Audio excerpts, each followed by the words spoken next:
জমিনে বান্দার অভাব নাই, ওই বান্দাগুলোর কোনো দাম নাই। যেই বান্দা কালেমার রশি গলায় লাগাইয়া বলে আমার আল্লাহ ছাড়া কেউ নাই, এই বান্দার মূল্য এত বেশি, এত বেশি, ফেরেশতাদের থেকেও আল্লাহর কাছে মূল্য বেশি। এজন্য আমি মুরব্বির কি দরকার, আল্লাহ নিজে বলেছেন, আমি আয়াত পড়েছিলাম, ইয়া আইয়ুহাল্লাযীনা আমানুত্তাকুল্লাহ, ও মুমিনেরা আল্লাহকে ভয় করো, ওয়া কুনু মা'আস সাদিকিন, এই জমিনের মধ্যে যারা সত্যবাদী তাদের বন্ধু হইয়া থাকো। হাদিস পড়েছিলাম সংক্ষেপ, নবী বলেন মান তাওয়াযা লিল্লাহ রাফাআহুল্লাহ, আল্লাহ নবী বলেন যে নিজেকে ছোট মনে করে চলবে আল্লাহর জন্য, আল্লাহ তার মর্যাদা বাড়ায় দিবেন। নিজেরে বিনয়ী মনে করা, নিজেরে ছোট মনে করা আর বড় মনে করার কি আছে? আমার কণ্ঠ, আমি বড়, আমার কণ্ঠের মতো কারো কণ্ঠ নাই, আমার এলেমের মতো আর এলেম নাই। বলে তোমার এলেম কত? মাপ দিছুনি, মাপ দিয়া দেখো কয় কেজি হবে। যত এলেমের বাহাদুরি করো না কেন, আমার মতো বক্তা কেউ নাই, আমার মতো খতিব কেউ নাই, আমার মতো মুফতি কেউ নাই, আমার মতো মুহাদ্দিস কেউ নাই, নাই নাই নাই নাই। আনা খায়রুম মিনহু, আমি তার চেয়ে ভালো, আমি তার চেয়ে ভালো, আমি তার চেয়ে ভালো। এ শয়তানের স্লোগান, এটা মুমিনের স্লোগান হতে পারে না। তুমি কত ভালো, কত বড়? কয় বড় বড় যতই বলি, আমি আল্লাহর কসম খেয়ে বলি, যত বড় মুহাদ্দিস দাবি করি না কেন, শাহ ওলিউল্লাহ মুহাদ্দিসের সমতুল্য হতে পারবে না। যত বড় খতিব দাবি করি না কেন, খতিবে আজম সিদ্দিক আহমদ রাহমাতুল্লাহ আলাইহি 1000 ভাগের 1 ভাগ খাওয়া যাবে না। এরে আল্লাহর গোলাম, সব উলামায়ে কেরামের ইলম যদি এক জায়গায় ওজন দেওয়া হয়, সাহাবায়ে কেরামের সমান হবে নি? হবে? আসহাবী কান নুজুম, রহমতের নবী বলেন আমার এক একটা সাহাবীর দাম কত জানো? আকাশের নক্ষত্রের সমতুল্য।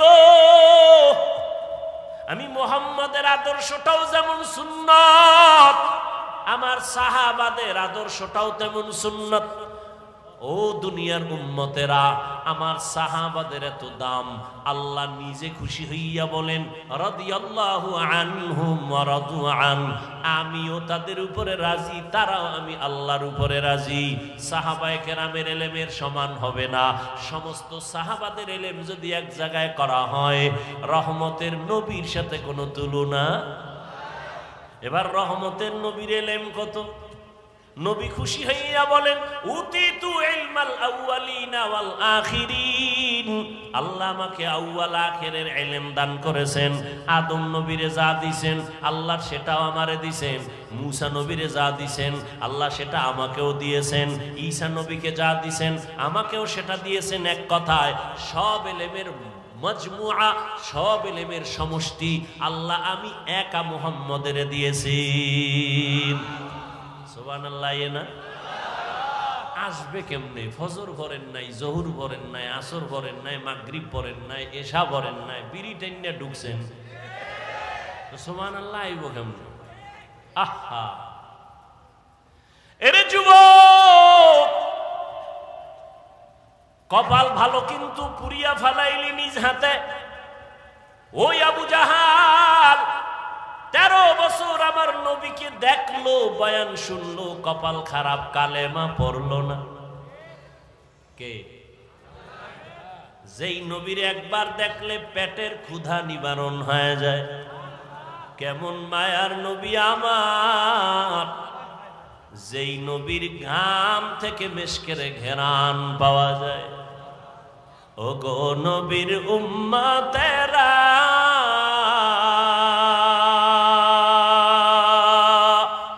হয়ে আজি দিশাহারা,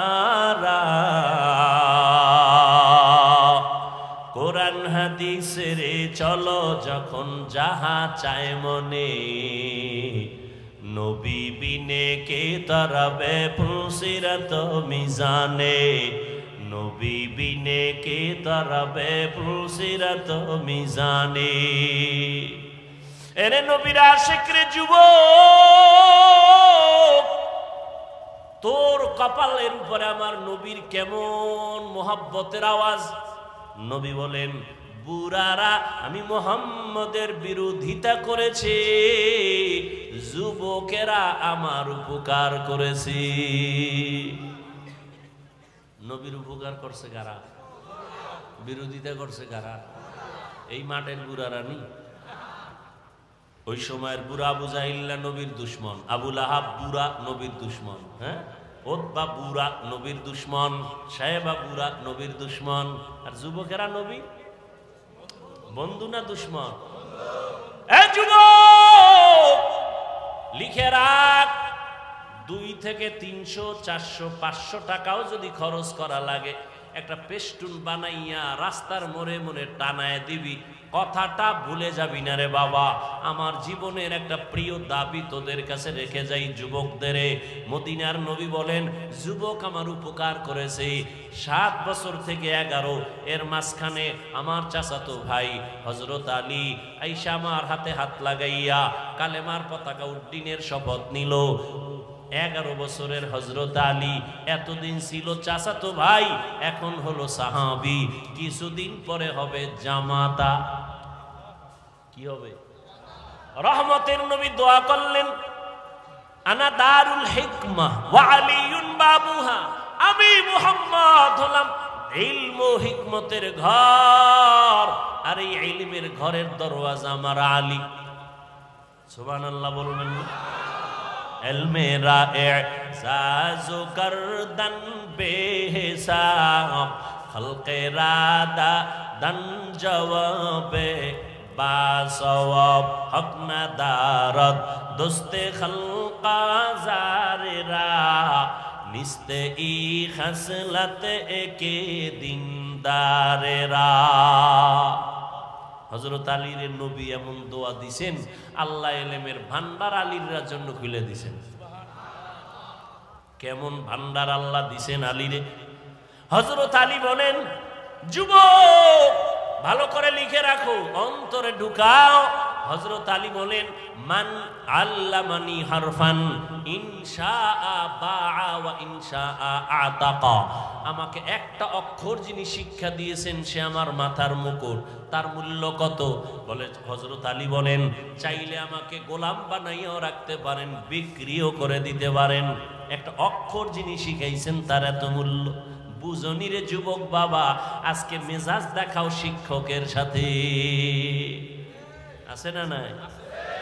সাবধান, শিক্ষকের সাথে যারা বেয়াদবি করবি, বিচার হবে মরার আগে। মরার পরে না আগে? আল্লাহর কাছে মাপ চাবি, ক্ষমা হবে না। কারণ শিক্ষক যদি ক্ষমা না দেয় আল্লাহ দিবেন না, কারণ এটা বান্দার হক। আমার আব্বা আম্মা আমি হাফিজুর রহমান রে এটা সাইন শিখাইতে পারে নাই, দস্তখত শিখাইতে পারে নাই। আব্বা আম্মা কলিজা বইরা দোয়া দিছেন, কিন্তু আমার এই চেয়ার পর্যন্ত মা বাবায় দোয়া দিছেন ঠিক, কিন্তু লেখাপড়া শিখাইতে পারেন নাই। কোরআন হাদিসের কথা বলা যিনি আমারে শিখাইছেন তিনি আমার মাথার মুকুট, যিনি আমাকে মানুষ বানাইছেন তিনি আমার মাথার মুকুট। শিক্ষক উস্তাদ এর এত মূল্য, এক কথায় তিনি আমারে মানুষ বানায় দিছেন। ওই শিক্ষকের সাথে যারা বেয়াদবি করবা, কারণে অকারণে আল্লাহর কসম, আল্লাহর কসম, আল্লাহর কসম, বিচারটা মরার আগেই হবে। মরার পরে না আগে? মেজাজ দেখানোর জায়গা পাও না। মা বাবার সাথে মেজাজ, শিক্ষকের সাথে মেজাজ, আল্লাহ হেদায়াত দান করুন। আর ওজরে বলেন, লিকুল্লি শাইইন যিনাতুন ফিল ওয়ারা ওয়া যিনাতুল মারই তামামিল আদাবি। একজন আল্লাহর ওলি বলেন, প্রত্যেকটা ভালো জিনিসের সৌন্দর্য আছে। মানুষের সৌন্দর্যের নাম হলো আদব। মানুষের সৌন্দর্যের নাম কি? এই জন্য নবীর হাদিস পড়ছি, যে ব্যক্তি নিজেরে ছোট বানায় রাখে আল্লাহ তার মর্যাদা বাড়ায় দেয়, নাকি? তাহলে নবীজির এলেম কত মনে আসেনি?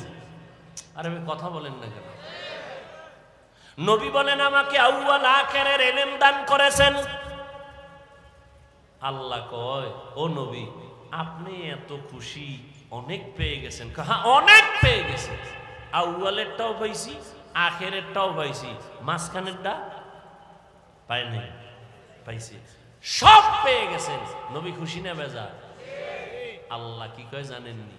ও নবী, আপনি তো মনে করেন অনেক পেয়েছেন, আপনি জানেননি আমি কি পরিমাণ দিছি।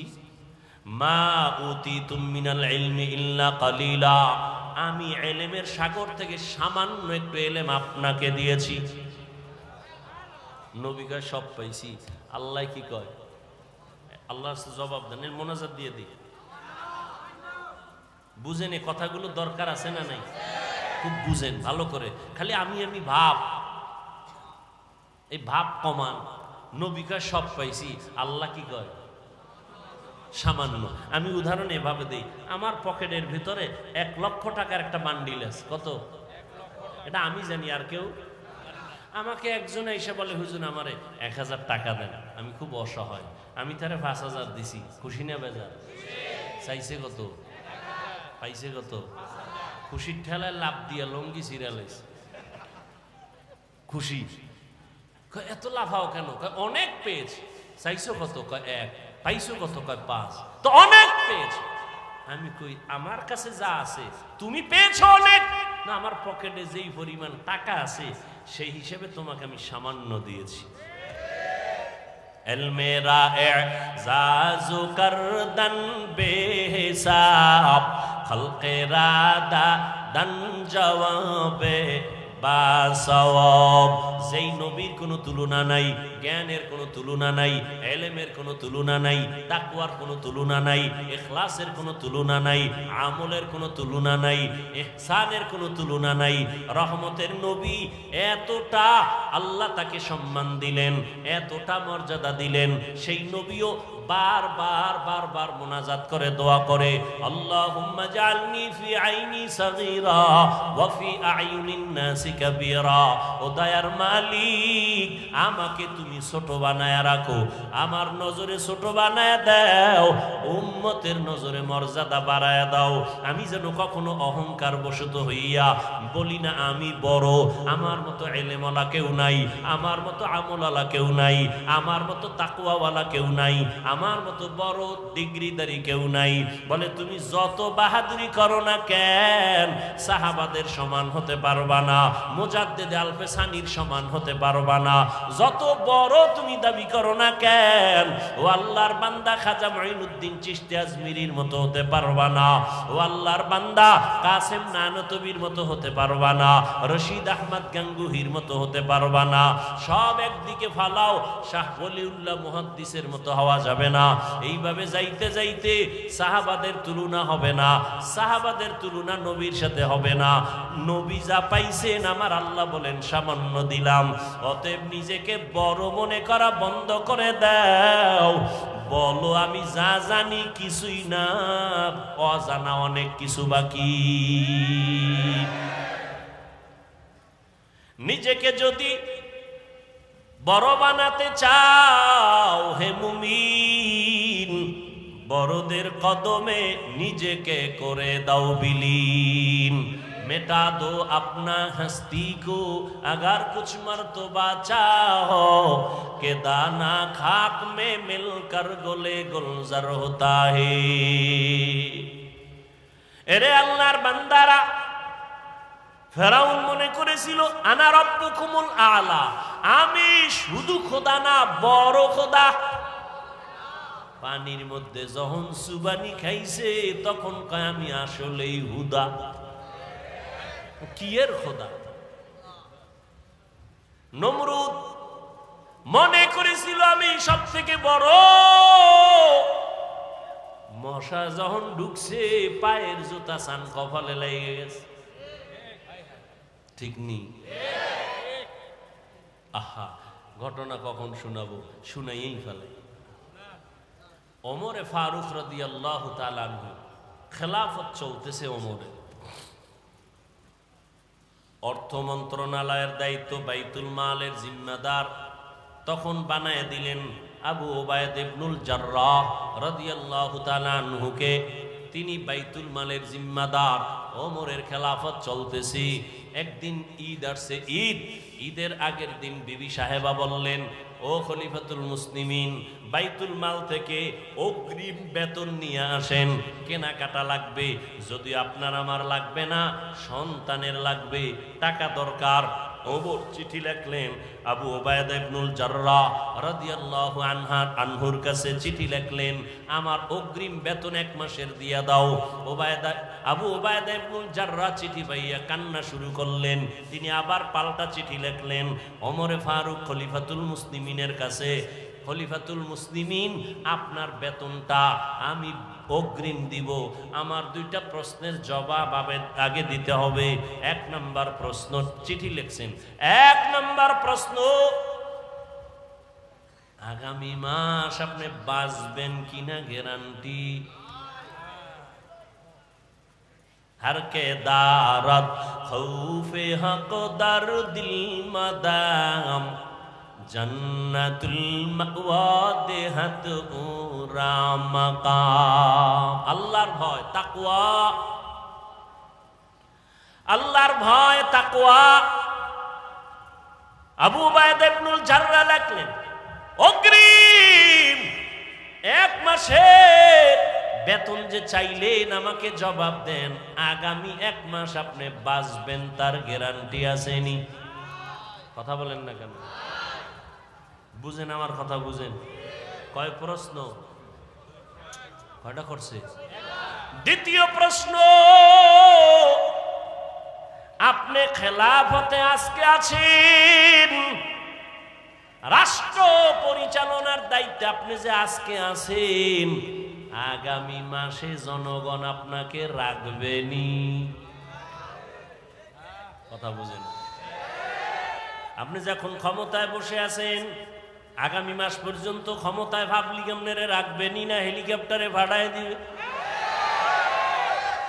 কি হায় হায় হায়, বড় কঠিন। 2 প্রশ্নের জবাব আপনি দিবেন। ওমর চিঠি পাইয়া হাউমাউ করে কান্না শুরু করলেন আর দোয়া করলেন, হে মালিক, আবু ওবায়দা ইবনুল জাররাহর মাকাম বাড়ায় দাও। এর নাম কি? তাকওয়া।